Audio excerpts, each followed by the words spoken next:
ऋग्वैदिक आर्य। सिंधु घाटी सभ्यता के पश्चात भारत में जिस नवीन सभ्यता का विकास हुआ उसे ही आर्य अथवा वैदिक सभ्यता या वैदिक काल के नाम से जाना जाता है। वैदिक सभ्यता या वैदिक काल की जानकारी हमें मुख्यतः वेदों से प्राप्त होती है। वैदिक काल को ऋग्वैदिक या पूर्व वैदिक काल 1500 से 1000 ईस्वी पूर्व तथा उत्तर वैदिक काल 1000 से 600 ईस्वी पूर्व बांटा गया। ऋग्वेद में आर्य संस्कृति का विस्तृत निरूपण हुआ है। ऋग्वेद में मुख्य रूप से विभिन्न देवताओं की स्तुति और उनके यश, विद्या, वृद्धि आदि की प्रार्थनाएं की गई हैं। ऋग्वेद में उनके स्थलों पर मनोविज्ञान, सृष्टि की उत्पत्ति, आयुर्वेद, भाषा विज्ञान, ज्योतिषशास्त्र आदि के संबंध में भी ज्ञान प्राप्त होता है। इससे आध्यात्मिक और दार्शनिक भाव तो पग पग पर प्राप्त होते हैं। वैदिक काल। ऋग्वैदिक काल 1500 ईस्वी से 1000 ईस्वी पूर्व तक और उत्तर वैदिक काल 1000 ईस्वी से 600 ईस्वी पूर्व तक। अध्ययन के स्रोत। प्रारंभिक वैदिक समाज के अध्ययन के प्रमुख स्रोत हैं साहित्यिक और पुरातात्विक। साहित्यिक स्रोतों में ऋग्वेद या सामवेद, यजुर्वेद, अथर्ववेद। ऋग्वेद की रचना 1500 ईस्वी पूर्व से 1000 ईस्वी पूर्व के बीच मानी जाती है। आर्यों द्वारा रचे गए प्रथम ग्रंथ के रूप में ऋग्वेद का पता चलता है, जिसे विश्व के प्राचीनतम साहित्य होने का गौरव प्राप्त है। वेद शब्द संस्कृत के वेद धातु से लिया है, जिसका भावार्थ है ज्ञान होना। वेद एक धार्मिक ग्रंथ है। वेद में प्रार्थनाओं और मंत्रों का संकलन है। चारों वेदों को संहिता कहा जाता है। वेद जानना। धातु से निष्पत्त वेद का अर्थ है ज्ञान। त्रिपिटक, कुरान, बाइबिल की भांति वेद कोई एक धर्म ग्रंथ नहीं है, अपितु वेद तो ज्ञान का वह कोश है जो साहित्य का भंडार है। वह भंडार है जिसका आविर्भाव कई शताब्दियों में ऋषियों की कई पीढ़ियों द्वारा किया गया है। वेद पौरुषेय हैं या अपौरुषेय, विद्वानों में मतभेद है। वेद अपौरुषेय हैं, अर्थात इनकी रचना किसी मानव द्वारा नहीं हुई है, ये स्वयं ईश्वर द्वारा रचा गया है।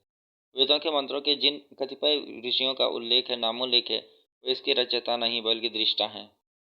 विभिन्न ऋषियों ने वेदों में आए मंत्रों की रचना की। ऋग्वेद, यजुर्वेद, सामवेद, अथर्ववेद, शतपथ, ब्रह्म, बृहदारण्यकोपनिषद, बृहदारण्यकोपनिषद आदि में उल्लेख मिलता है कि चारों वेद उस परमपिता से प्राप्त हुए हैं। ऋग्वेद और यजुर्वेद का कथन उस विराट पुरुष के ऋग, यजु, साम और छंद अथर्ववेद उत्पन्न हुए। ऋग्वेद के प्रमुख सूक्त पुरुष सूक्त, नारदीय सूत्र, हिरण्यगर्भ सूक्त, अस्यवामिक सूत्र, श्रद्धा सूक्त, वाक सूक्त, संज्ञान सूक्त, दान स्तुति सूक्त, अच सूक्त, विवाह सूक्त, आख्यान एवं संवाद सूक्त। पुरातात्विक स्रोत।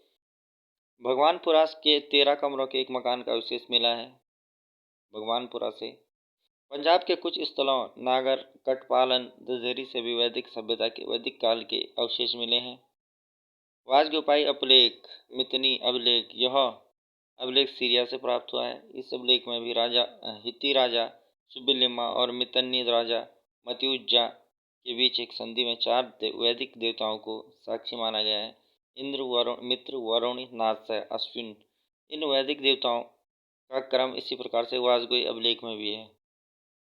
कस्सी अभिलेख। यह अभिलेख इराक से मिला है। इस अभिलेख में आर्यों की एक शाखा का ईरान आई, जबकि अन्य शाखा भारत की ओर बढ़ी। यकोबी एवं तिलक ने गृहादि संबंधी उद्धरणों के आधार पर भारत में आर्यों का आगमन 4000 ईस्वी पूर्व बताया है। मैक्स मुलर का अनुमान है ऋग्वैदिक काल 1200 ईस्वी पूर्व से 1000 ईस्वी पूर्व तक का है।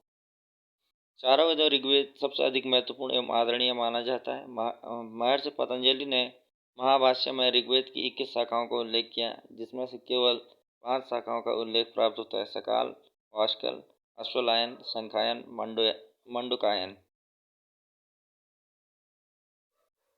ऋग्वेद की केवल साकल शाखा ही संपूर्ण रूप में उपलब्ध होती है, वहीं प्रचलन में है। साकल शाखा में 1017 सूक्त हैं।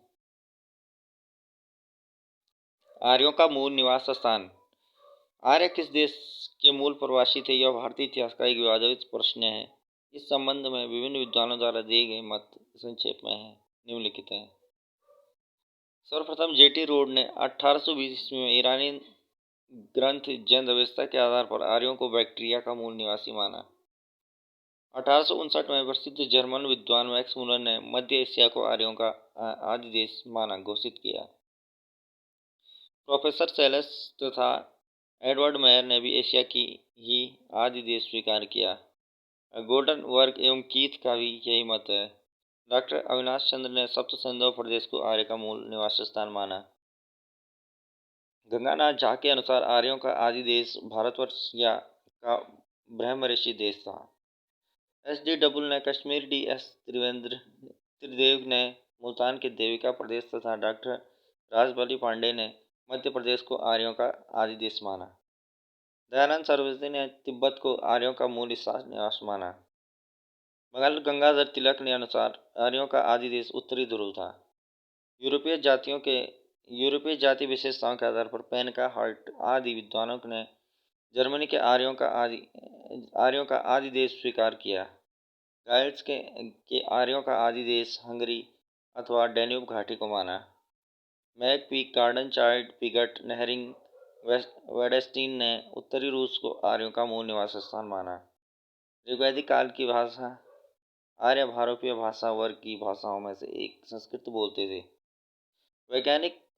भाषा वैज्ञानिकों के अनुसार भारोपीय वर्ग की विभिन्न भाषाओं का प्रयोग करने वाले लोगों का संबंध शीतोष्ण जलवायु वाले ऐसे क्षेत्रों से था जो घास से आच्छादित विशाल मैदान थे।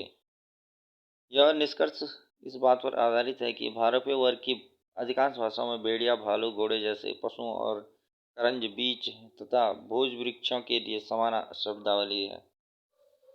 प्राप्त साक्ष्यों के आधार पर इस क्षेत्र की पहचान सामान्यतः आल्प्स पर्वत के पूर्वी क्षेत्र, यूराल पर्वत श्रेणी के दक्षिण में मध्य एशियाई इलाके के पास के स्टेप मैदानों से की जाती है। पुरातात्विक साक्ष्यों के आधार पर इस क्षेत्र से एशिया और यूरोप के विभिन्न भागों की बहिर्गामी प्रवासन प्रक्रिया के चिन्ह मिलते हैं। मध्य एशिया से प्राप्त पुरातात्विक साक्ष्य एशिया माइनर में बाजगुपाई नामक स्थान से 1400 ईस्वी पूर्व का एक लेख मिला, जिसमें मित्र, इंद्र, वरुण और नासत्य नामक वैदिक देवताओं का नाम उल्लेख है। आर्यों ने ऋग्वेद की रचना की, इसे मानव जाति का प्रथम ग्रंथ माना जाता है। ऋग्वेद द्वारा जिस काल का विवरण प्राप्त होता है उसे ऋग्वैदिक काल कहा जाता है। अस्तु महासमुद्र में वाक्य ऋग्वेद से लिया गया है। सहायक ग्रंथ वैदिक संस्कृति और प्राचीन भारतीय सामाजिक ग्रंथ, ये इसके सहायक ग्रंथ हैं। थैंक यू दोस्तों।